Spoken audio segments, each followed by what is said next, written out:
rien gratuitement. On a commencé à le comprendre, ça. Chaque transaction doit rapporter, chaque alliance doit être monétisée. Et aujourd'hui, c'est l'Ukraine qui en fait la meilleure expérience. 3 ans après le début de l'invasion russe, le soutien américain s'est transformé en une facture à payer. L'administration Biden a investi plus de 120 milliards de dollars dans l'effort de guerre ukrainien.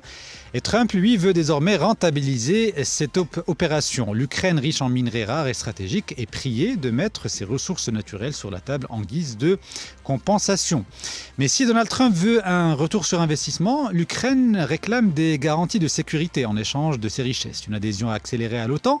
Donald Trump écarte définitivement cette option. Une présence militaire américaine en Ukraine, il n'en veut pas non plus. L'alternative d'un déploiement de troupes européennes est évoquée, mais reste pour le moins très incertaine.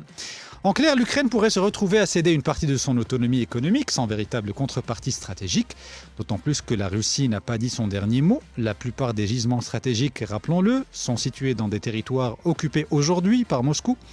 Poutine pourrait-il faire de cette ressource un nouvel outil de négociation ? Car à défaut de récupérer l'Ukraine dans son orbite, Moscou pourrait effectivement sécuriser ses propres intérêts économiques et dicter les conditions de l'exploitation des mines situées en zone contestée. Bref, disons qu'à la veille de sa visite à Washington, Volodymyr Zelensky n'a pas toutes les cartes en main. Et certains esprits chagrins estiment même qu'il n'en a aucune.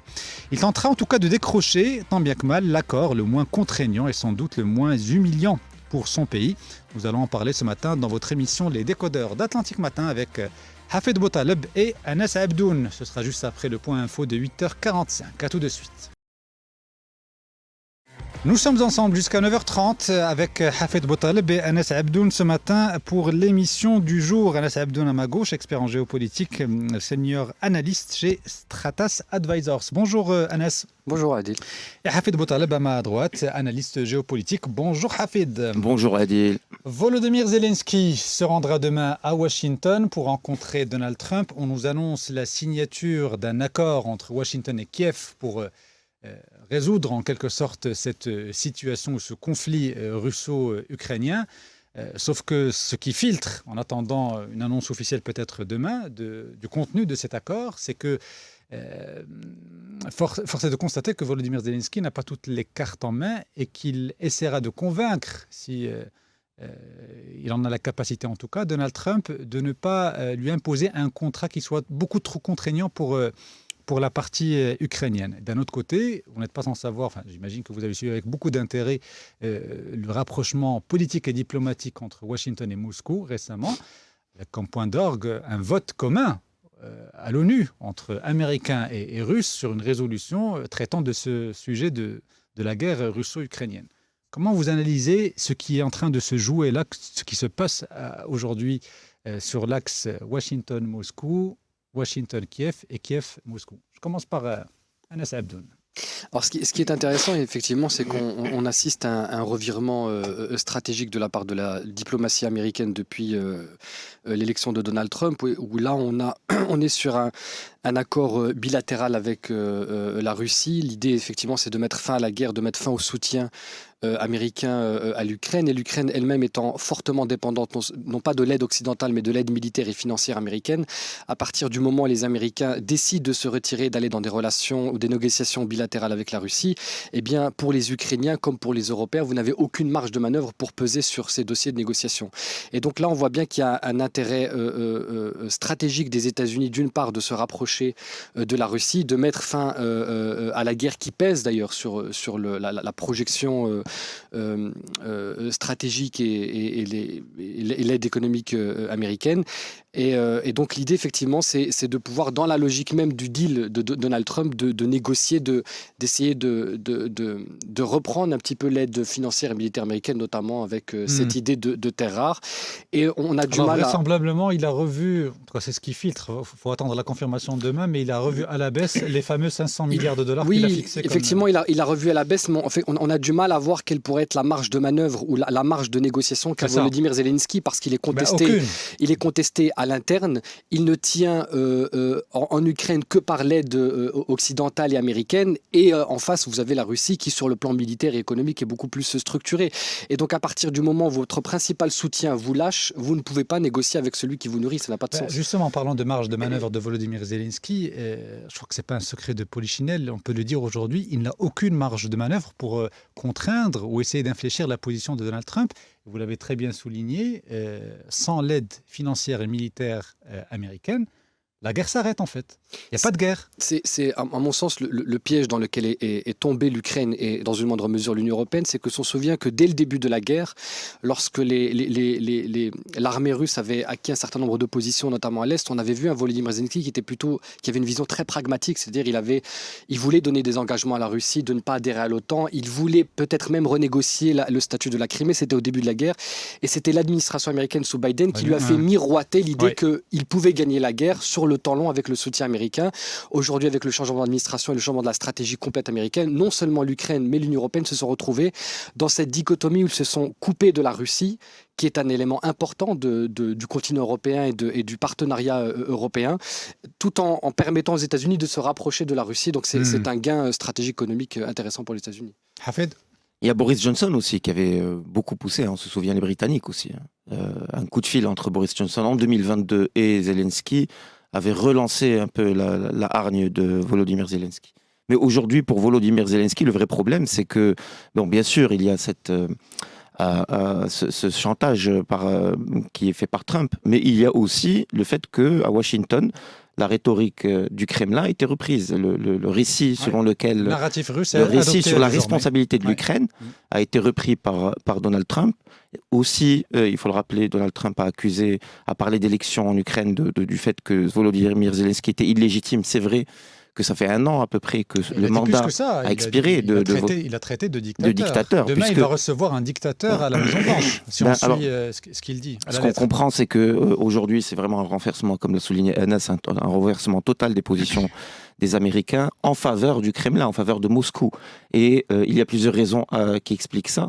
Notamment, bon, bien sûr, il y a le sujet des terres rares, il y a certaines garanties qui ont été données à Poutine, mais c'est aussi la volonté de Donald Trump, et je pense que je parle sous le contrôle d'Anas, puisque c'est son domaine, c'est la volonté de Donald Trump de contrôler les prix du pétrole et de les pousser à la baisse pour pouvoir relancer la consommation domestique américaine. Et il y a l'aspect économique qui est indéniablement important, surtout aux yeux de Donald Trump, mais vous oubliez l'essentiel, c'est l'adhésion à l'OTAN. Oui. Toute cette histoire a commencé par un refus catégorique de Moscou de voir l'Ukraine passer sous le giron de l'OTAN. Et qu'est-ce qu'on constate 3 ans après ? C'est qu'on revient à la case départ. Voilà, exactement. Donald Trump a déclaré hier que pour les Ukrainiens, il faut oublier maintenant cette histoire d'adhérer à l'OTAN. Ils pourront adhérer à l'Union européenne. D'ailleurs, le porte-parole du Kremlin avait avancé la semaine dernière que ça ne relève pas des affaires de la Russie de décider si oui ou non les Ukrainiens voulaient adhérer ou pouvaient adhérer à l'Union européenne. C'est donc, ils restent fidèles un peu à leur ligne depuis 3 ans. C'est ce qu'ils avaient dit aussi, que pour l'Union européenne, ça posait pas vraiment de problème, mais en revanche pour l'OTAN. Oui, donc on revient effectivement à la case départ, 3 ans pour revenir exactement à la case départ. Vous vous souvenez, la dernière fois, je vous avais dit la guerre de Corée. Oui. C'est exactement ça.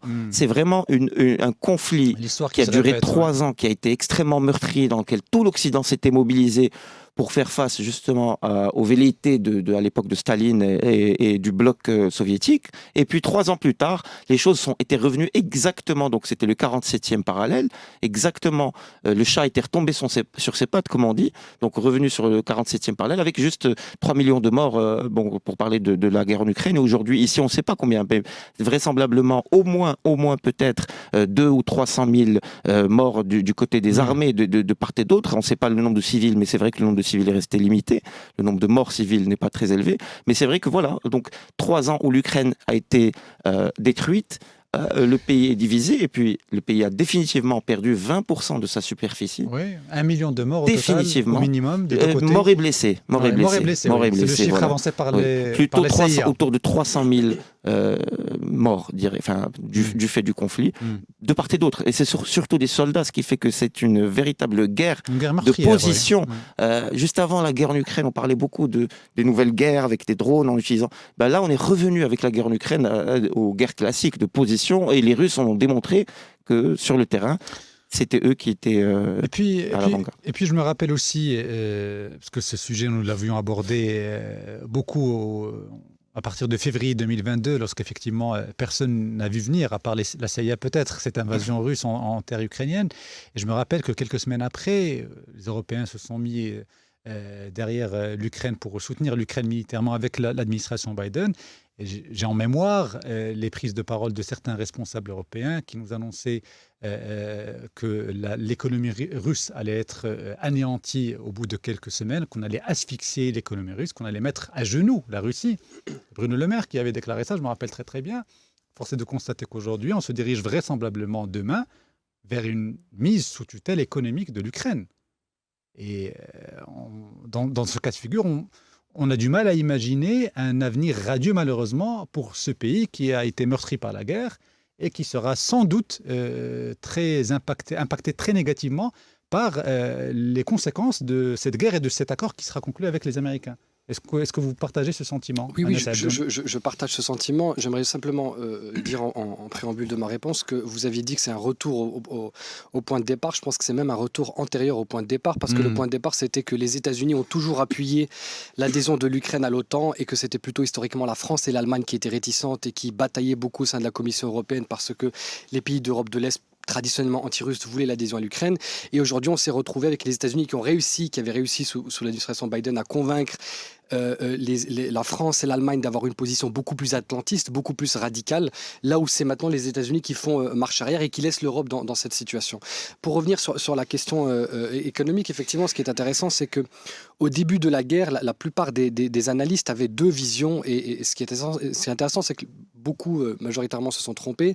La vision, c'était que militairement, la Russie allait faire qu'une bouchée de l'Ukraine et très rapidement, et qu'économiquement, par contre, elle était très fragile, elle allait s'effondrer. Ce qui est intéressant, c'est exactement le contraire ce qui s'est passé. Absolument. On a vu une armée ukrainienne où les équipements étaient globalement moins bons que les équipements occidentaux. Il y avait un déficit de commandement dans la chaîne des officiers.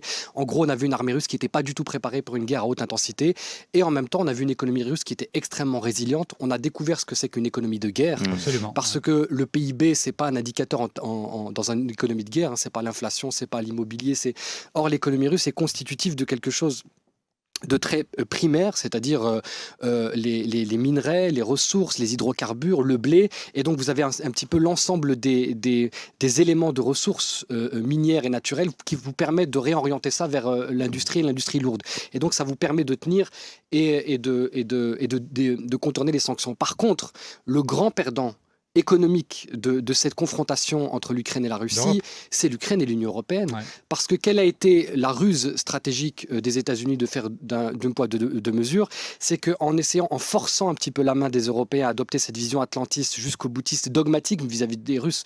On se souvient qu'il y avait même des artistes russes qui étaient boycottés alors qu'ils n'ont pas de lien avéré avec le Kremlin. Donc on était vraiment dans une vision dogmatique, ce qui est russe est mal. Et c'était vraiment le blanc en noir, encore plus radical qu'à la période de la guerre froide. En adoptant cette mesure-là, les États-Unis, en fait, ont distancié ce que je disais, donc l'Union européenne de la Russie. Or, la Russie est un élément constitutif de la compétitivité économique européenne, notamment pour l'industrie allemande. On sait que maintenant, avec l'explosion des gazoducs, etc., on sait que l'économie allemande, depuis l'explosion du gazoduc Nord Stream, est complètement à cheval. Elle est en récession. Elle est obligée d'importer du gaz naturel liquéfié, devinez d'où il vient, des États-Unis, mais qui n'est pas compétitif. Et donc, les États-Unis ont pu mettre en place un certain nombre de points qui fait ils ont retiré finalement la compétition du gaz russe sur l'Union européenne et ont fourni un petit peu le gaz naturel liquéfié. Donc ils ont gagné sur la part de marché au niveau pour fournir l'énergie.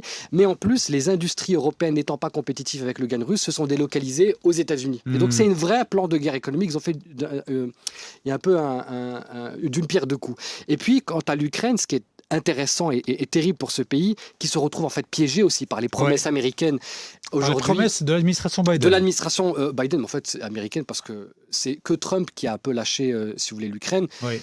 toutes les administrations précédentes, qu'elles soient républicaines ou C'est vrai, démocrates, ont été plutôt ont soutenu l'Ukraine. Donc c'est pour ça que je nuance. Se retrouve aujourd'hui où elle est en situation, effectivement, elle a perdu donc entre 300 000 et 1 million de ses concitoyens. Il y a une économie bonne partie qui du est territoire une bonne aussi. partie du territoire historique et stratégique. L'Est, c'est quand même historique et stratégique. Et puis, le seul point qui se pose aujourd'hui, ok, donc vous avez fait la défaite militaire, c'est acté. Il faut penser à la reconstruction. Or, les seules ressources que vous pouviez utiliser pour la reconstruction, c'était les terres rares qui maintenant apparemment sont plus de la propriété ukrainienne, mais va être co-gérée par les États-Unis.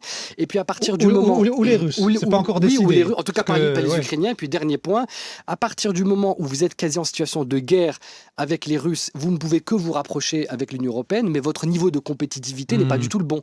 Et donc il n'y a absolument aucun modèle de projection de stratégie économique sur lequel l'Ukraine peut se projeter pour reconstruire son économie. Si ce n'est une mise sous tutelle de l'administration américaine. Qui est actée de fait.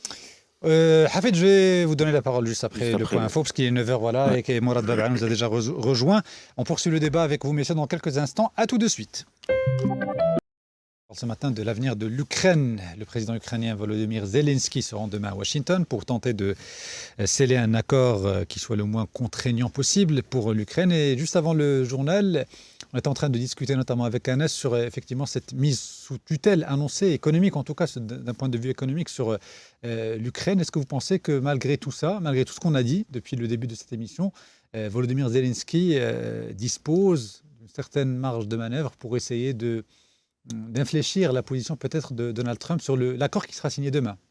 C'est très difficile. Vous savez, le problème de Zelensky et de l'Ukraine, c'est que ce sont les perdants de cette guerre. Donc en tant que perdants, ils vont devoir subir le diktat des vainqueurs. Or là, Donald Trump vient de faire basculer les États-Unis d'un pays qui soutenait le pays défait à un pays qui est aux côtés des vainqueurs. Il y a une citation de je ne sais plus qui, je pense que c'est Carr, qui disait que quand on est, ou plutôt l'ancien ministre des Affaires étrangères américain des années 70, qui vient de décéder, qui a vécu plus de centenaires, Kissinger, voilà. Oui. Il disait que dans une solution à trois, il vaut mieux être du côté des deux. Et donc là, les États-Unis ont fait complètement basculer leur positionnement. C'est-à-dire qu'au lieu d'être avec l'Union européenne, c'est-à-dire et l'Ukraine, ils ont plutôt basculé du côté de la Russie. Et c'est aujourd'hui l'Union européenne et l'Ukraine qui sont isolés. Et l'Ukraine a été nanisée. C'est-à-dire que la défaite n'est pas uniquement sur le front. Elle est aussi pour l'avenir. Aujourd'hui, l'Ukraine est nanisée. C'est-à-dire qu'elle passe en 1992, 50 millions d'habitants, un géant démographique que la Russie a d'un coup perdu du jour au lendemain de la chute de l'Union soviétique. 50 millions d'habitants, plus grand pays en termes de superficie. Oui, qui a perdu, mais qui a gardé quand même dans sa sphère d'influence. Oui. Pendant longtemps, oui. Jusqu'à ce que l'histoire commence à s'accélérer à partir de 2004 et que cela aboutisse aux événements de Maïdan en 2014.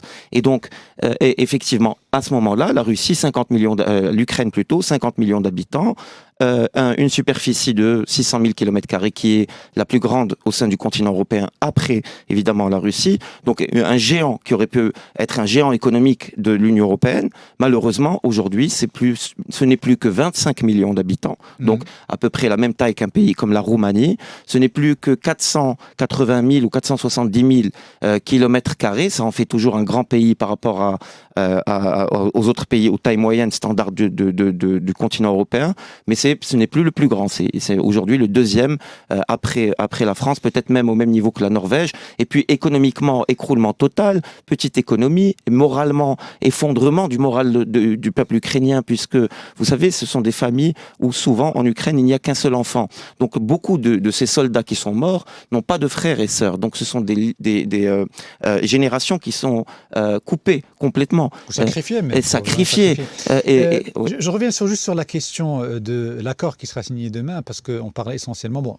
Donald Trump, c'est clair, il veut un retour sur investissement. Sur les 120 milliards, lui, il dit plus de 200 milliards. Il dit 500. Mais même 350 milliards. Au-delà de ça, bref, il veut un retour sur investissement sur l'argent qui a été envoyé pendant 3 ans aux Ukrainiens. Sauf que la donne a changé. Il y a la réalité de la guerre et la Russie a conquis une bonne partie du territoire ukrainien, notamment cette fameuse région du Donbass. où se concentre une très grande partie de ces minerais et de ces terres rares. Maintenant, la question qui va se poser, c'est qui va gérer ces terres rares et ces minerais? Est-ce que entre Washington et Moscou, j'imagine que oui, on a déjà discuté de cette éventualité.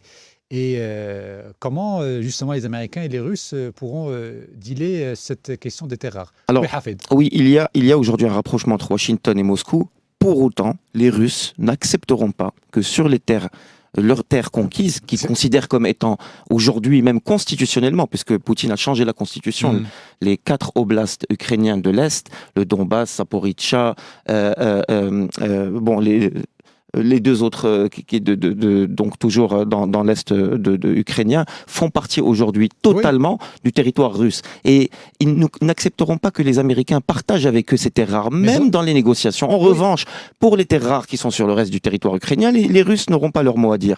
Mais on peut difficilement s'imaginer, après tous ces sacrifices, surtout qu'il s'agit des États-Unis en face, que les Russes autorisent les Américains à venir excaver et exploiter des terres rares sur les territoires constitutionnellement aujourd'hui considérés comme étant russes. On est d'accord sur ce que vous venez de dire, à savoir que la Russie ne cédera pas comme ça facilement des territoires qu'elle a conquis et qui a laissé après une guerre qui a duré plus de 3 ans. Maintenant, l'accord de demain qui sera conclu avec le président ukrainien Volodymyr Zelensky, j'imagine, les experts estiment que l'essentiel de ces minerais, de ces terres rares que les Américains veulent s'accaparer, se trouve dans cette région du Donbass. D'où la question, comment... Et je ne sais pas si c'est vrai ça, c'est ce que vraiment c'est factuel, que l'essentiel, que en termes de pourcentage, je ne sais pas si vraiment... En fait, je pense qu'il faut tout remettre en perspective lorsqu'on parle de terres rares.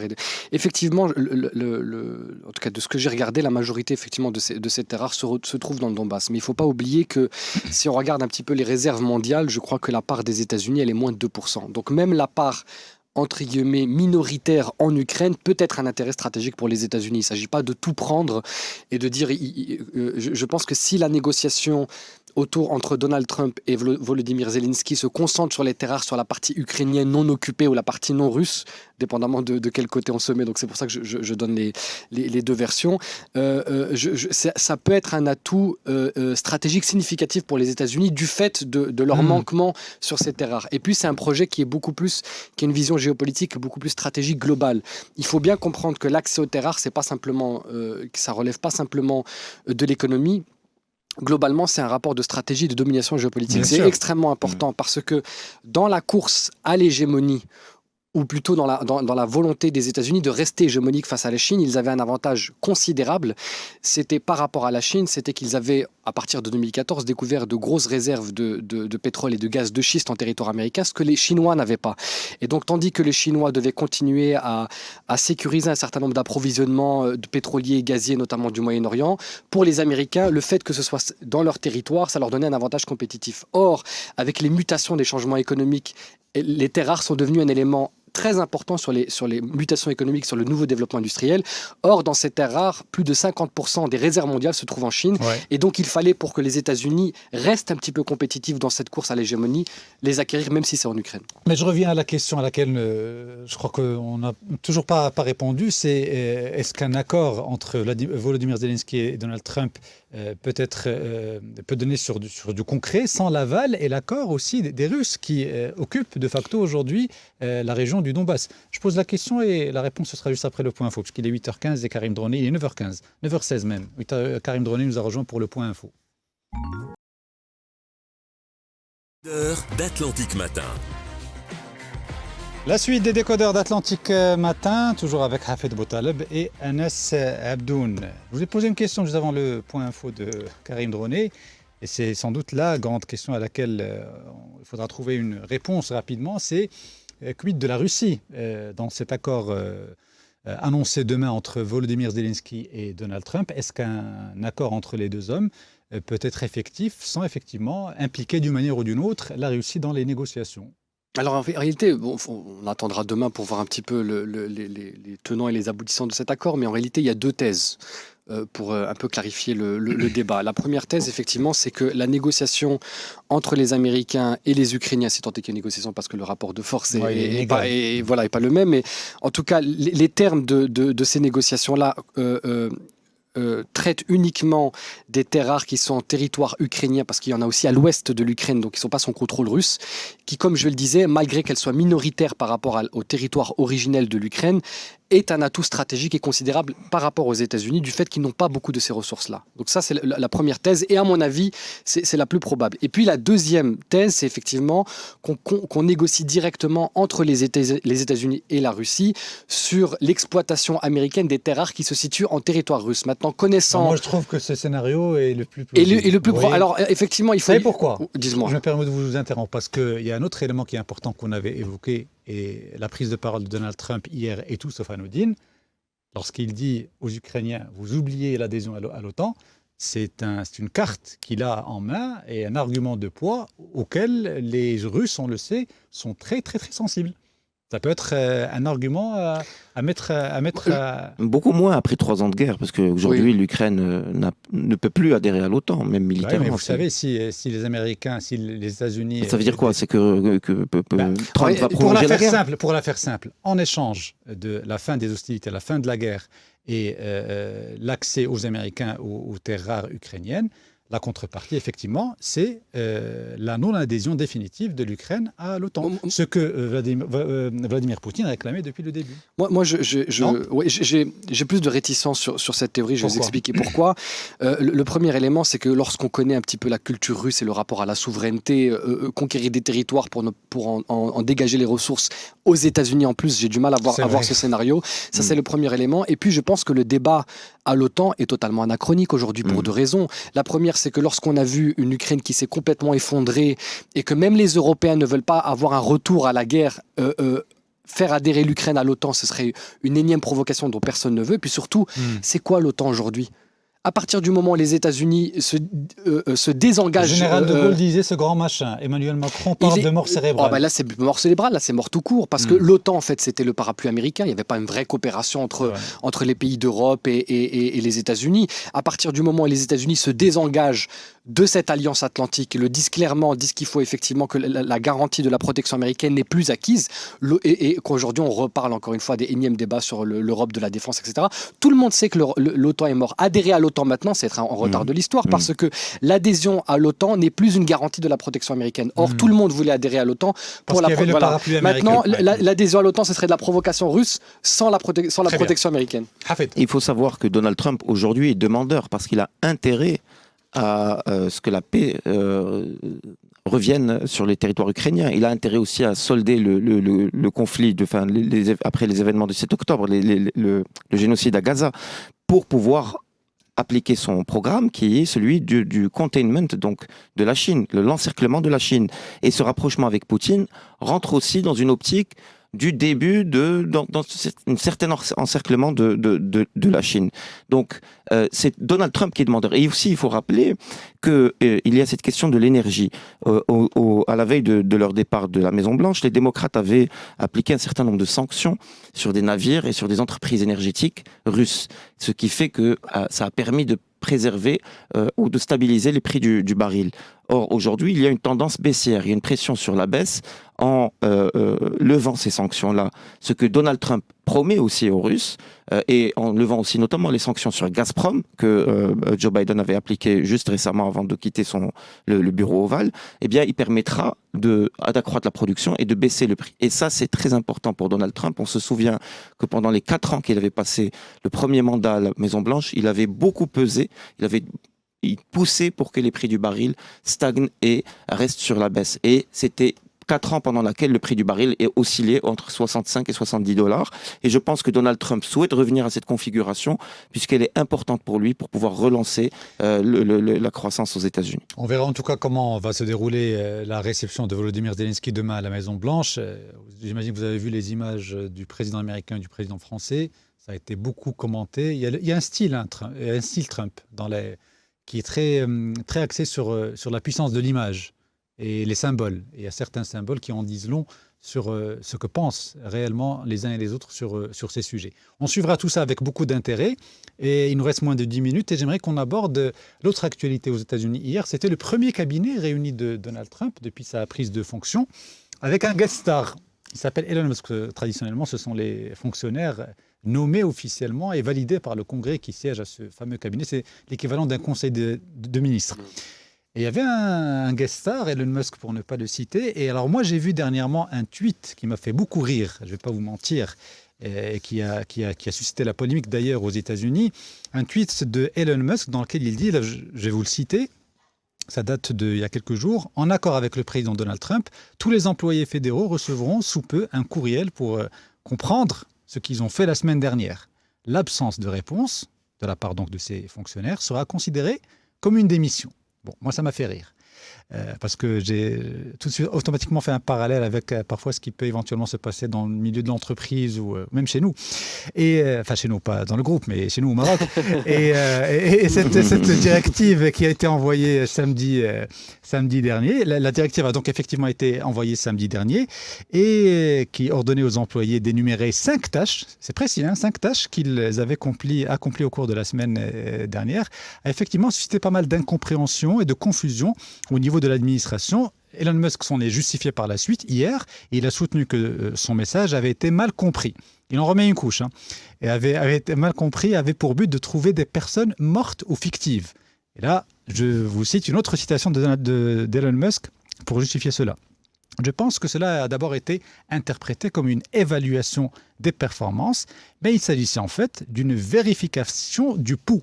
Avez-vous un pouls ? Avez-vous un pouls ? P-O-U-L-S et de neurones. Bon, ça résume un petit peu le personnage, Elon Musk. Pour certains, c'est un génie, qui est un génie du business, un génie des nouvelles technologies. Pour d'autres, c'est un danger pour l'idéal démocratique qu'on se fait des États-Unis et du rôle des acteurs privés dans la gestion des affaires publiques. Qu'est-ce que vous en pensez ? Anas Abdoun. Mais écoutez, en réalité, l'un n'empêche pas l'autre. Vous pouvez être un génie des affaires et être une menace pour la démocratie. Il n'y a pas besoin d'avoir une approche qui soit binaire. En tout cas, quand on vient du monde des affaires et a fortiori du monde de la start-up et a fortiori aux États-Unis dans un monde ultra-libéral, il y a un peu cette facilité de jouer sur la flexibilité des employés. Mais même aux États-Unis, lorsque vous voulez vous confronter à une chose qu'on appelle l'administration, vous ne pouvez pas appliquer des méthodes de lean management en envoyant des mails. Il dit celui qui ne répond pas va être viré. Il y a toute une procédure judiciaire. C'est extrêmement compliqué. Et je pense qu'on est, à mon sens, en tout cas plus dans l'effet de l'annonce ou alors dans la naïveté de comment l'administration fonctionne.